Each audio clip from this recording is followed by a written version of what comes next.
Bonjour à tous, on se retrouve pour une fac de bébés crus, parce que vous m'avez posé des questions, donc me voilà pour y répondre. Alors j'ai fait plutôt par thème, j'ai pas pris les questions exactes, donc c'est parti. Alors par rapport au cododo, parce que c'est vrai que j'en avais parlé en plus dans des vidéos précédentes, Raphaël et moi on a fait le cododo dès la naissance de bébé, ça a été assez naturel pour nous de le faire. Du coup, par rapport à bébé, on sent clairement que c'est bénéfique pour lui. Il n'y a pas eu d'angoisse nocturne, il n'y a pas de difficulté pour le coucher.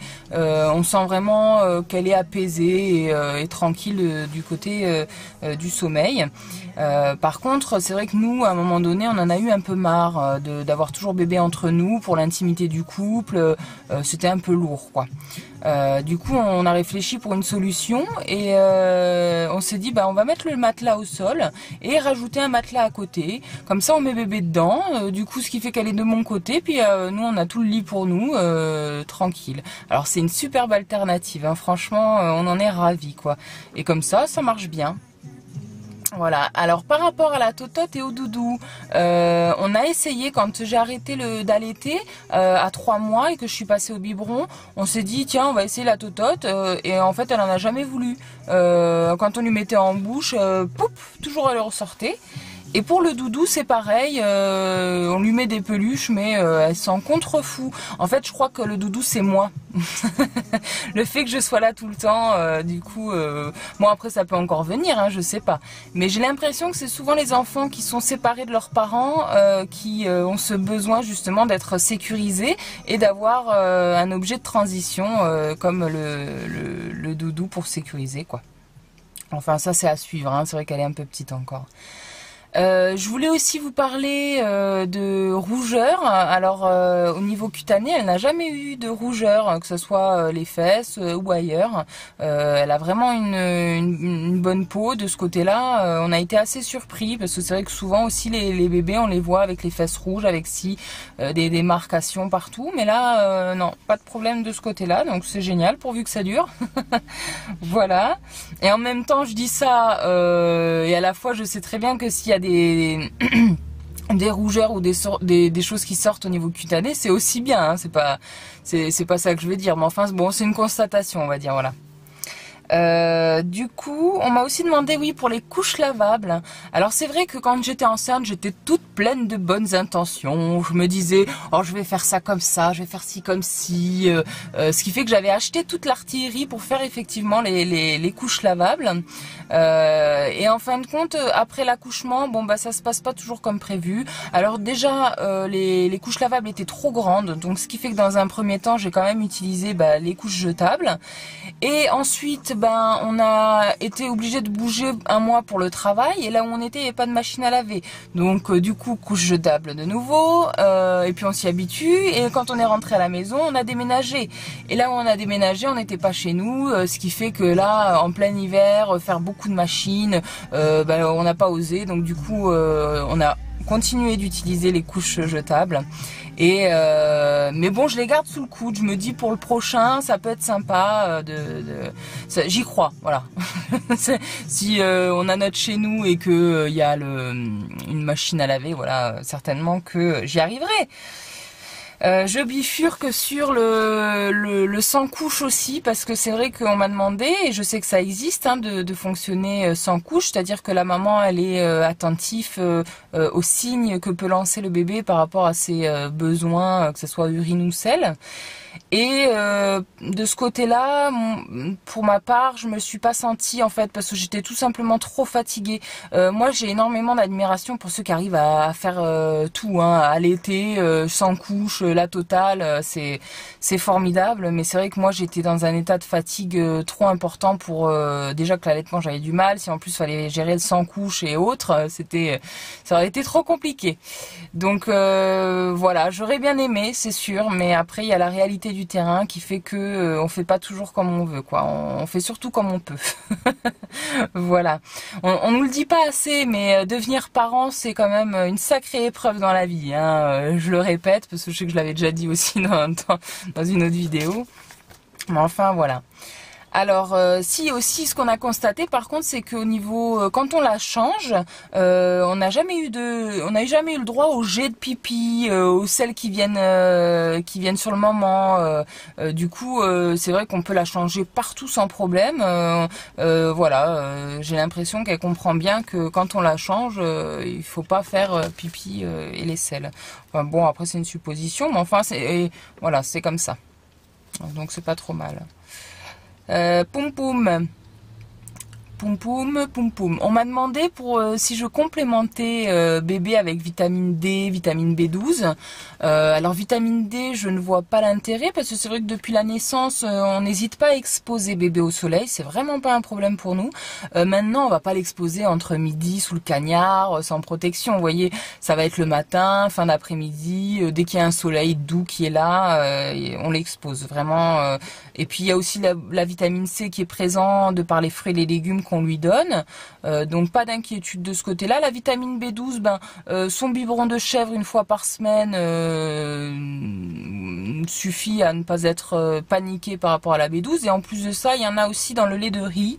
Bon, c'est de la synthétique, hein, je sais pas trop ce que ça vaut, mais enfin, du coup non, pas de panique. Et puis à partir du moment où c'est qu'elle se sent bien, qu'on voit qu'elle est bien, il n'y a aucune raison de paniquer. Et c'est pareil pour moi, on me dit souvent, mais fais des analyses, on veut voir où c'est que ça en est et tout, si tout va bien.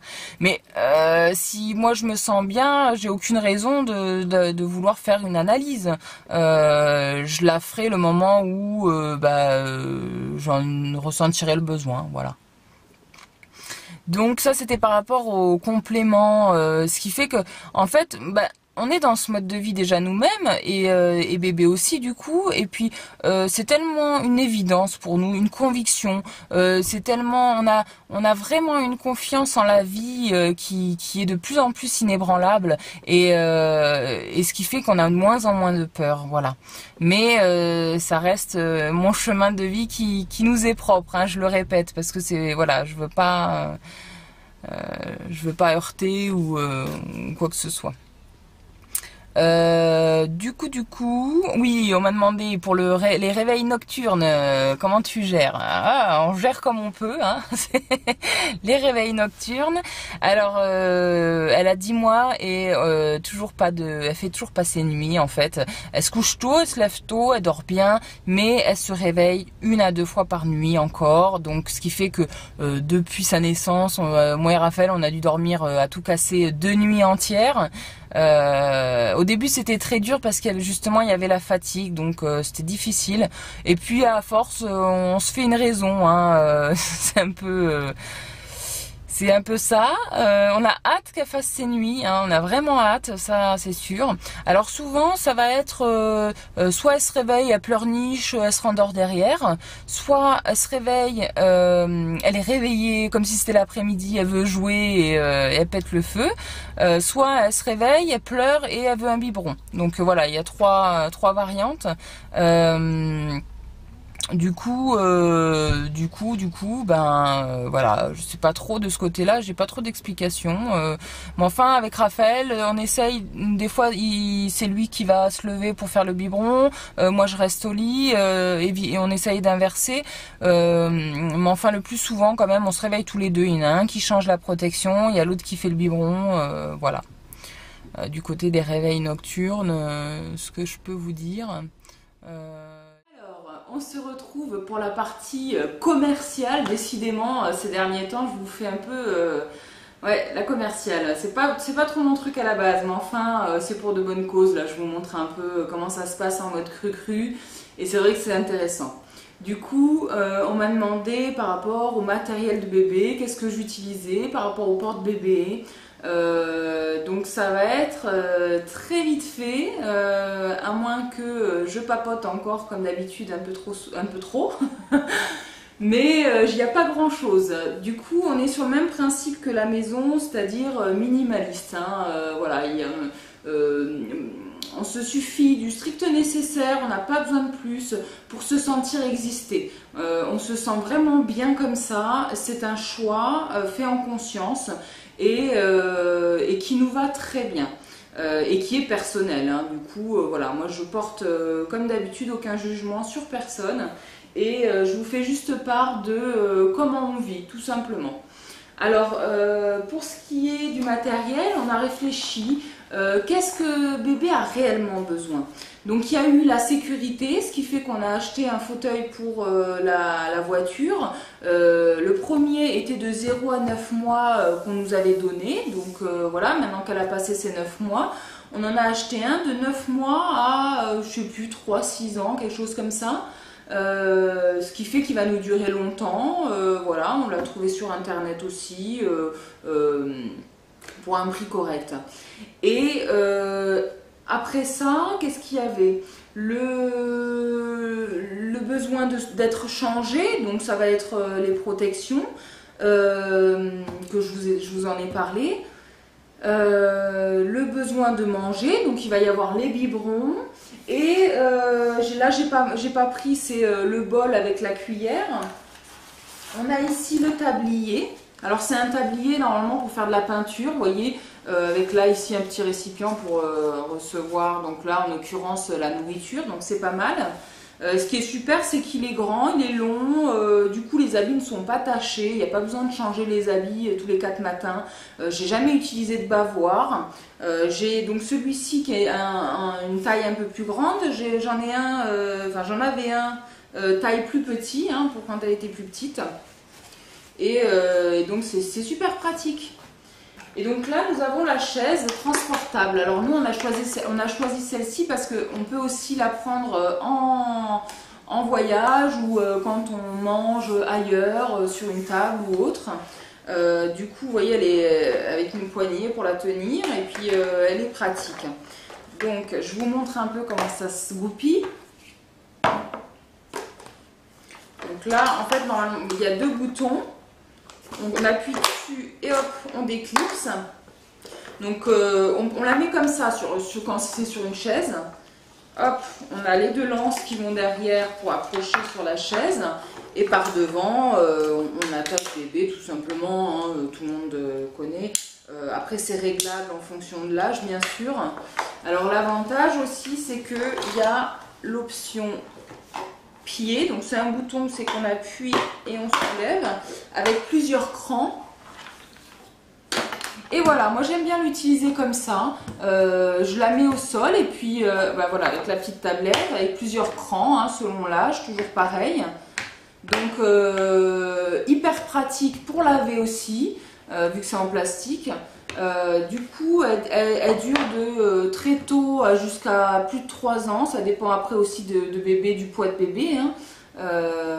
Mais voilà, moi je la trouve super pratique. Je vous mets le lien dessous la vidéo pour que vous puissiez voir un peu plus les commentaires et autres. Il y a eu beaucoup de personnes qui l'ont acheté. Hop. Je la replie aussi facilement. Hein.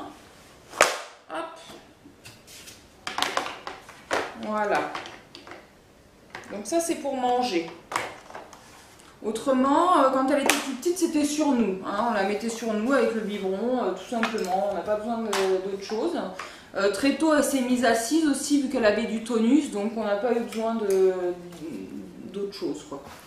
Voilà. Alors pour ce qui est aussi, on m'a demandé donc le porte-bébé. C'est vrai que là, on a réfléchi un moment. Et puis moi je voulais quelque chose qui soit multifonction, je voulais pouvoir randonner et avoir bébé sur moi, derrière, devant, sur le côté. On a réfléchi et puis en fin de compte on a choisi ce porte-bébé qui plaît énormément. Hein. Souvent quand on m'a arrêté dans la rue pour me demander parce que personne, en tout cas pas de mon entourage connaît. Et du coup ils ont trouvé ça génial, quoi. On trouve ça génial et c'est vrai que c'est pas mal du tout. Alors, en fait, c'est tout simple, hein, donc hop, ça se présente comme ça. On le met devant comme derrière de la même façon. Il y a ici un clips pour maintenir le tout. Je ne sais pas si on voit bien. Voilà. Les lances sont molletonnées, donc ce qui fait qu'il y a du confort. Par ici, on a non seulement une poche pour mettre des choses dedans, mais aussi une petite capuche s'il y a du soleil ou qui commence à pleuvioter, par exemple, avec différents crans selon l'âge, toujours pareil. pour attacher. Voilà, donc ce qui va donner ça. Je ne sais pas si on voit bien. Ici, on a une première fermeture qu'on ouvre selon, pareil, la grandeur de l'enfant pour donner un peu plus de lest. On a aussi une petite poche sur le côté, là, qui peut être pratique. Alors là, au niveau de la tâche, c'est sympa parce qu'il y a du scratch, mais il y a beaucoup de longueur, ce qui fait que quand après accouchement, c'est sympa si on a encore notre poids, vous voyez. Et puis, il se met aussi finement, si on est toute svelte. Et avec en plus le renfort de la tâche. Voilà, donc ce qui fait qu'il est solide, il est pratique. Et alors moi, ce que j'adore, c'est le bouquet final. La deuxième fermeture qu'on enlève avec un petit clips. Et là, c'est le top du top. Attention! Le bouquet final. Alors, je vous montre sur moi. Hop. Puis on va rigoler, on va se mettre Bobby là. Hop. Voici Bobby. Et du coup, on va tenir bébé avec une simple main, juste pour le maintien. Et tout le poids est sur le porte-bébé. Nous, on sent pas grand-chose parce que franchement, c'est hyper bien foutu. Et bébé est tranquille aussi. Alors, c'est génial. Bon, Bobby, je l'ai un peu escampé, hein. Vous m'excuserez. Je vous montre d'un peu plus près. C'est comme une coque en semi-carton. À l'intérieur, c'est molletonné pour le confort. Voilà, donc je vous mets aussi le lien dessous la vidéo pour que vous puissiez aller voir. Alors je sais, c'est pas écolo, c'est pas made in France, c'est pas bio, c'est pas tout ça. Mais enfin, pour le peu de matériel qu'on a, on s'est dit, voilà, on se fait plaisir, ça a coûté 20 € et on en est ravis. Donc en fin de compte, vous voyez, à part ces deux trucs-là et le siège, hein, et puis 2-3, le biberon, et comme je vous ai cité, hein, et les jouets, parce que voilà, c'est quand même important. Bien que au niveau des jouets, moi je tiens vraiment, elle en a pas beaucoup, parce qu'en fait le plus souvent j'aime c'est jouer avec elle, avec tout ce qui est autre que finalement les jouets qui est assez réducteur, dans le sens où ça va être son petit monde à elle, où c'est qu'elle va se retrouver, mais c'est aussi bien de jouer avec tout ce qui est autour de nous en fait, et de se rendre compte que bah, la vie c'est un jeu, et tout ce qui est autour peut être un jeu. Par exemple, la baignoire, la texture de la baignoire, on met des trucs dans la baignoire, on embrasse la baignoire, c'est très original. Le trampoline aussi, quand on le retourne et qu'on le cale contre un mur, eh ben on passe dessous, ça fait un petit tunnel. Tout peut être source de jeu. Et c'est ça qui est génial, c'est que du coup, il n'y a pas besoin d'énormément de choses, et puis c'est rigolo. Voilà. Après, au niveau du change, on la change partout, comme je vous avais dit. Du coup, on n'a besoin de rien non plus de ce côté-là. Et vu qu'elle dort avec nous, bah, elle n'a pas pour le moment, et puis qu'on n'est pas chez nous, elle n'a pas de chambre. Mais ça ne n'empêche pas de s'amuser, de s'éclater et d'avoir des moments de qualité. Voilà, ça ne change en rien, le fait qu'il n'y ait pas grand-chose. Et c'est ça qui est important finalement, la morale de l'histoire, si je peux dire. Voilà. Bon, ben, j'espère que cette vidéo vous aura plu et je vous embrasse à tous et je vous dis à bientôt. Bisous.